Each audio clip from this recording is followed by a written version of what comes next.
नमस्कार मैत्रिणी. तू ही रे माझा मिथवा या मालिकेमध्ये ईश्वरीना आता तिच्या मनातील प्रेम अर्णवसमोर व्यक्त करणार आहे. पण हे प्रेम व्यक्त करणं म्हणजे काही सोपं नाही बरं का. जेव्हा ती तिचं प्रेम व्यक्त करायला जाणार आहे तेव्हा लावण्या आणि मामीच्या प्लॅनमुळे सगळा काही घोळ होऊन बसणार नाही.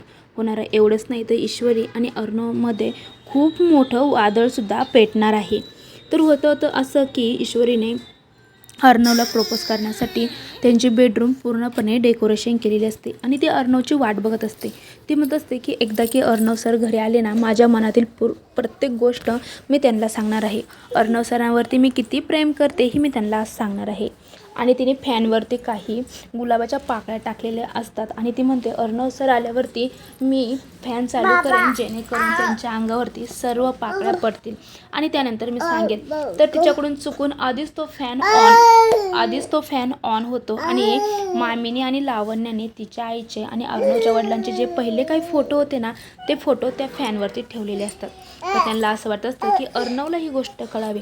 पण फॅन अचानक चालू झाल्यामुळे ईश्वरीच्या अंगावरती सगळे फोटो पडतात. ती फोटो हातात घेते आणि म्हणते बापरे, हे काय आहे? ही तर आई आणि अर्णव सरांचे वडील आहेत.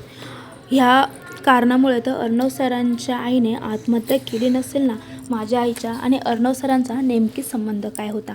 ती सर्व फोटो हातात उचलून बघत असते. तेवढ्यात अचानक अर्णव बेडरूममध्ये येतोय आणि म्हणतात मिस सिंदूर, तुम्ही मला काही आज सांगणार होतात का? तर ती म्हणते काही नाही. आणि ईश्वरी ते खूप घाबरलेली असते ते फोटो बघून आणि ती अर्णवला तिच्या मनातली गोष्ट व्यक्त करू शकत नाही.